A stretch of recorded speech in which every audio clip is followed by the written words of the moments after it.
Welcome back to the show. Why do I have dolphins behind me? Because dolphins are the happiest animals on planet Earth. We need some more happiness in our lives. I got some brand new data for you today. It's going to be an eye-opener for many. My show is always about finding the truth. The truth will set you free. Happy Friday, everybody. It's been a challenging week. Let's take the time this weekend to connect with family and friends and decompress.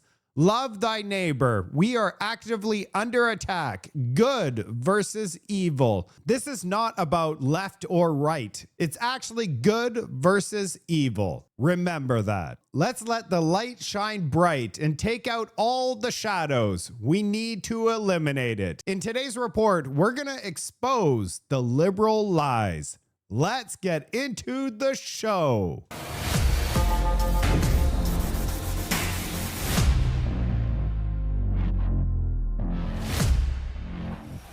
All right, Canada, this is what we're dealing with right here. I'm not going to say the word. I'm going to call it CC. But after you see this clip, you'll know what CC means from this time forwards. Climate change is an existential threat. We all recognize that. There's increasing urgency around that.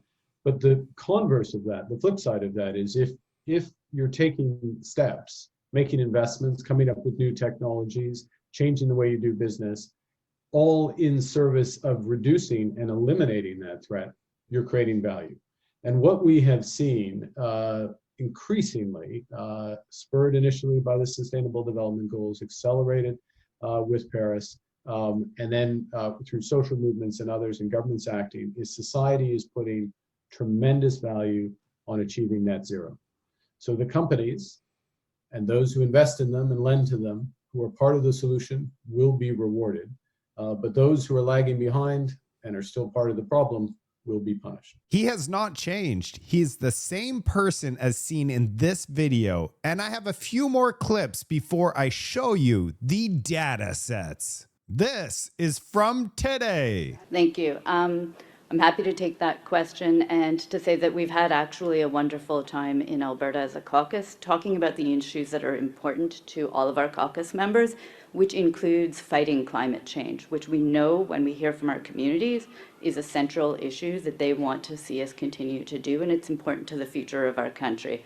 So it's been a really wonderful time to come out of those conversations and to be able to answer. Did they actually talk to the community? It is a very important thing to themselves as caucus members, but the community part, that's where the data comes in. And I don't know if you know this, but Ryan Garrickson on X has exposed this. Just a reminder that Mark Carney was under investigation by the House Judiciary Committee in the United States for being part of the CC. Now he runs a country. Yeah, our country. We tried to warn everybody, but yeah, nobody listened. And now he's using us and our money to make others, including himself, rich while picking our pockets clean in the name of C. Let's take a look at this report. This is the government's website in the United States.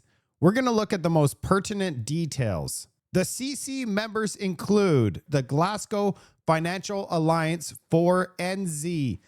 That is exactly what we're looking for, and that's where Mark Carney is associated with. See, when we go to the actual website of this company that I was referring to, and we go down to just right here, it says finance Mark Carney and the COP26 presidency to accelerate their transition to net Z global economy. Yeah, and the US.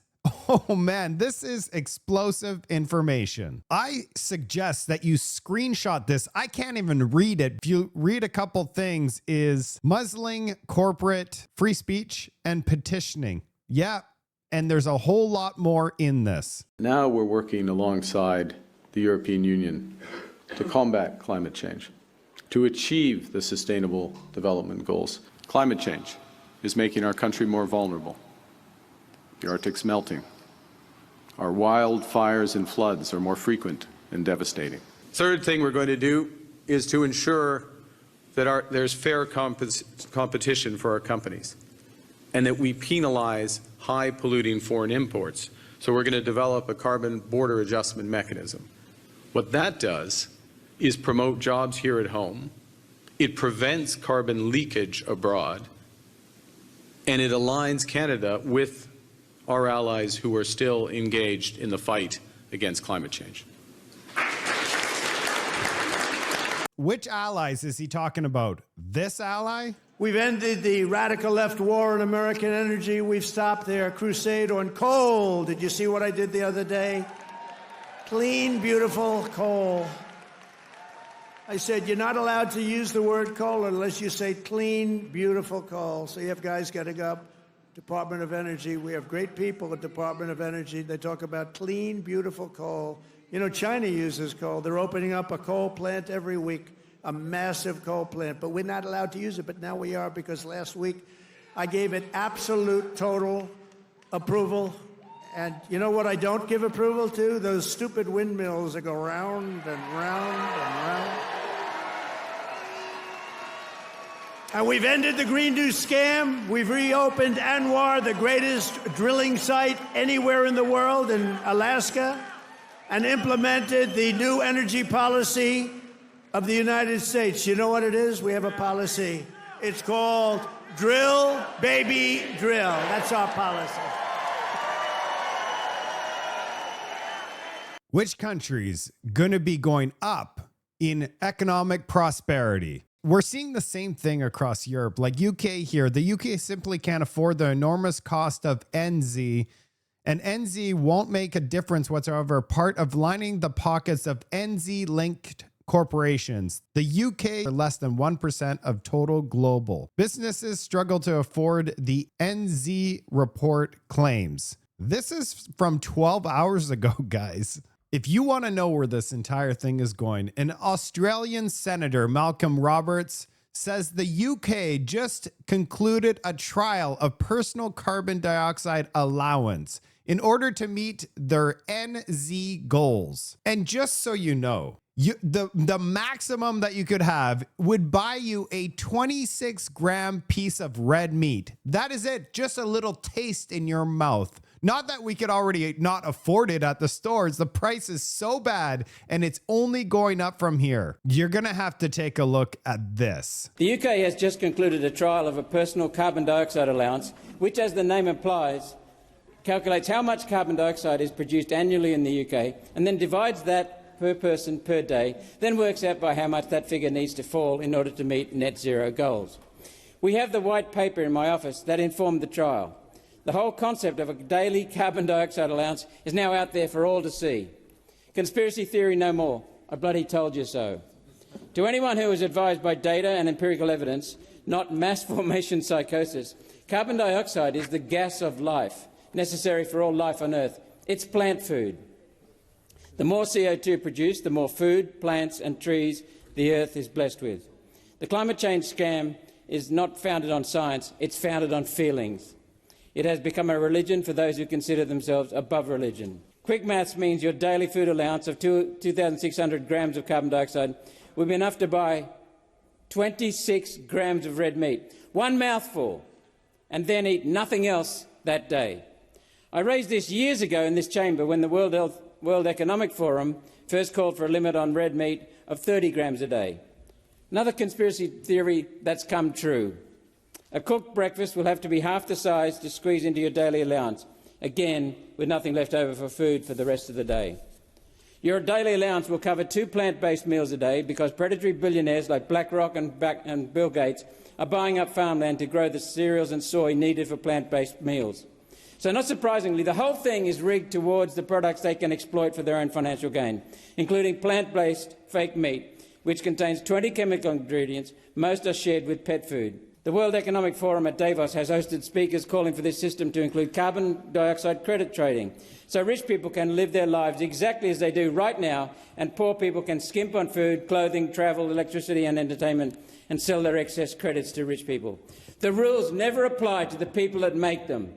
The war on livestock is a war on good nutrition based on a lie, which is designed to enrich billionaires. And how do you know that prices are blowing up in Canada compared to the United States? We have the food professor right here that shows the prices of food at the grocery till from 2015 all the way to 2026. We are significantly higher than the United States. What's the difference? We have less people and more land than the United States. We could grow a lot of food, yet we're paying more for food. Could it be the CC? Is that what's happening here? Because there is a big difference between the two countries. I showed you the clip with Mark Carney, and he wants the C credit system. Yeah, we just saw what that whole thing is. That's where Canada is going, Canada. We're going towards this thing full tilt, by the way. Wow, we just got some brand new data that came out today. Canadians enter the fall with heightened anxiety about stability and the future. Let's look at the data. By the way, the thing that I absolutely love is data. So we're going to take a look at the data, and it's going to be, like I said, an eye-opener for many. We need to open eyeballs. The first set of data is 3 out of 5 Canadians have at least occasionally worried about the ability to afford the basics over the last month. 62%, that's 3 out of 5 Canadians are worried about just the basics. This is a wake-up call, Canada. 3 out of 5 Canadians are worried about tomorrow, being able to buy food, being able to eat, put shelter over their heads. This is very troublesome. And the group from 18 to 29, 81%.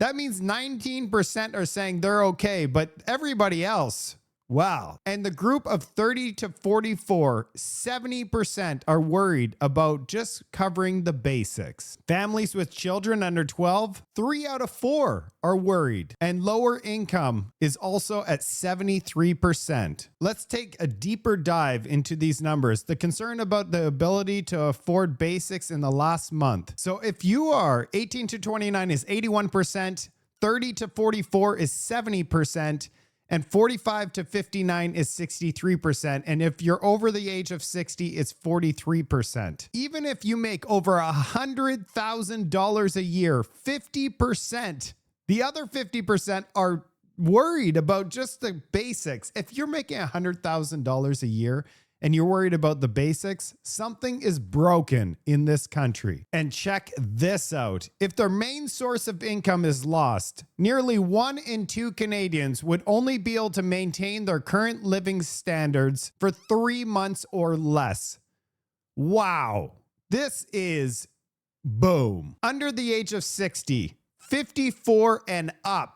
54% and higher. The only age that is okay is 60 plus, with 29% would be okay. Well, of course, they have their pensions and they have their assets that they've built up over their lifetime, but everybody else is in big trouble. 1/4 of Canadians have delayed making large purchases in the last year to economic, political, and social environment. Making large purchases, 28% are not making large purchases. Like buying a home is 12%, changing jobs or careers 11%, retiring or reducing work hours 10%. One thing that stands out is says none of these. So when you have 1 in 4 in the population delaying life, look, 23% are postponed starting a family because of the cost of living. 23% have postponed moving to a new city. 21% delaying buying a home.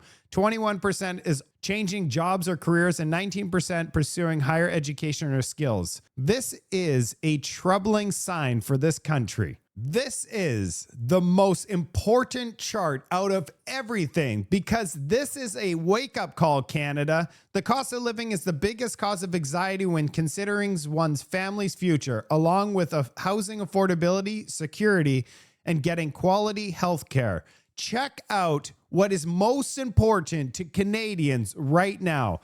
Cost of living and affordability of the basics, 59%.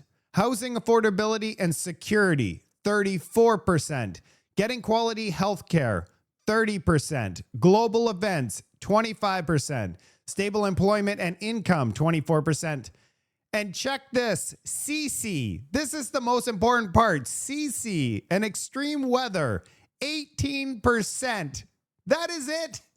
Only 18% out of all the categories. They're like, we're not that concerned about that. That is not the most important thing. We need to be able to put food on our plates. We need to be able to feed our children. We need shelter. We need the basic necessities of life.